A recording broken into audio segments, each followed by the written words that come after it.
حورية انسية وعليها أفضل الصلاة.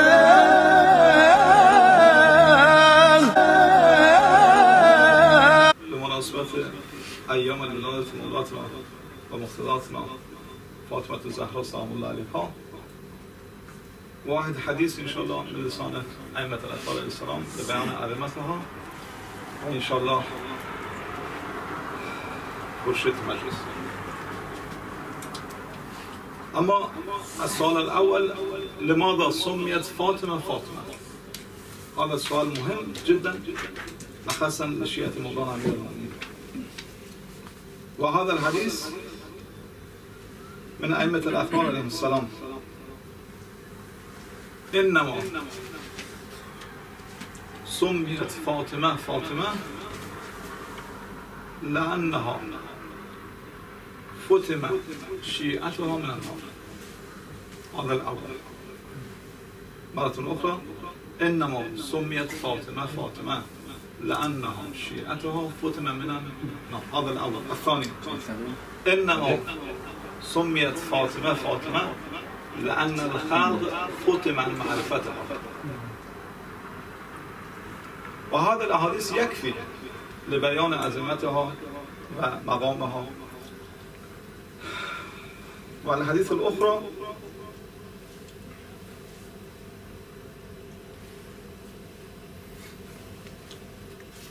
لبيان عظمة فاطمة الزهراء سلام الله عليها.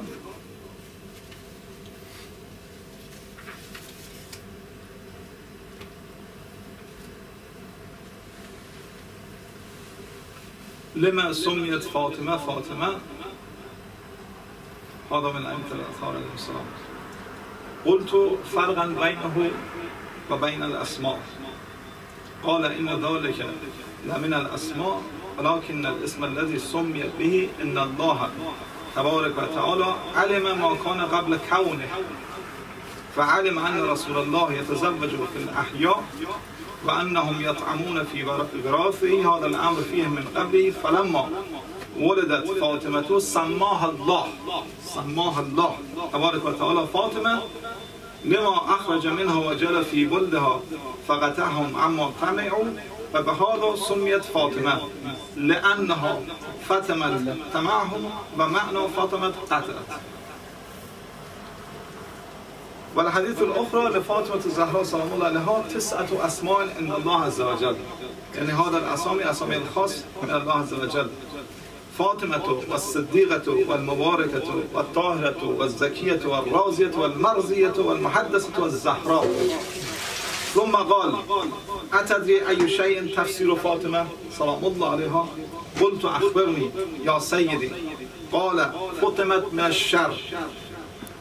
قال ثم قال: لولا أن أمير المؤمنين عليه السلام تزوجها ما كان لها كفا إلى يوم القيامة على وجه الأرض آدم فمن دونه. دوستان عزیز، دیگه ایام مبارک و با سعادت ولادت حضرت فاطمه زهرا سلام الله علیها چند تا حدیث خوانده شد که همین احادیث کفایت کرد. من معنی فارسی شد به دوستان میگم.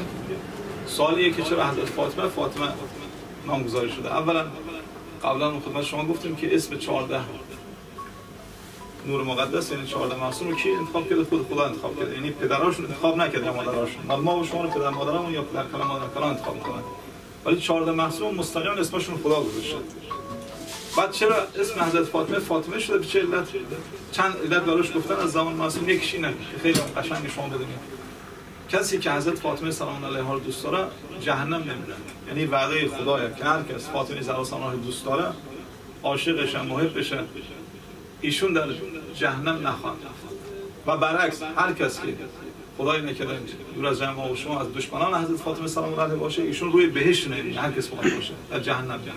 این اولیش. دومیش حدیثیه که تمام خلایق یعنی جن و انس اگر همهشون با هم دیگه جمع بشن نمیتونن آقا حضرت فاطمه سلام الله علیها رو بفهمن که چیه و در کجا قرار گرفته. این دومیش. و سومیش اینه که حضرت فاطمه زهرا سلام الله علیها براش 9 تا اسم خدا انتخاب کرده که براتون خوندم که دیگه وقت نیست که من همه رو به شما توضیح بدم. این نقطه است فقط و فقط مقصود فاطمه زهرا، ولی معروف ترینش همین فاطمه و زهرا. زهرا یعنی چی؟ زهرا یعنی روشنی بخش تمام آسمان و زمین ها، یعنی هر چی نور در آسمان ها و زمین هاست این میشه زهرا، زهره.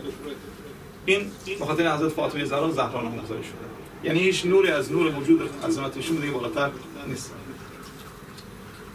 و حدیث اخرى حدیث لولاک، انت سمعتم هذا الحديث من والدینك ممكن من هذا المجالس من الاولین، و هذا حدیث معروف حدیث قدسی.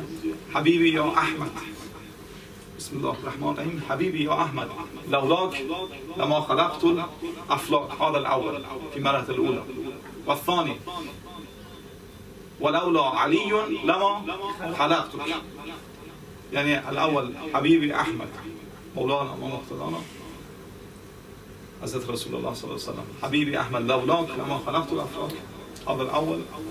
الثاني لولا علی امیر المؤمنین علیه السلام لما خلقتك یا محمد یا احمد صلوات الله وسلم علیه، ولولا فاطمه لما خلقتك. هذا الحديث الحديث القدسي من الله عز وجل لبيان عظمت فاطمه الزهرا صلی الله علیه و ابوها و احسن.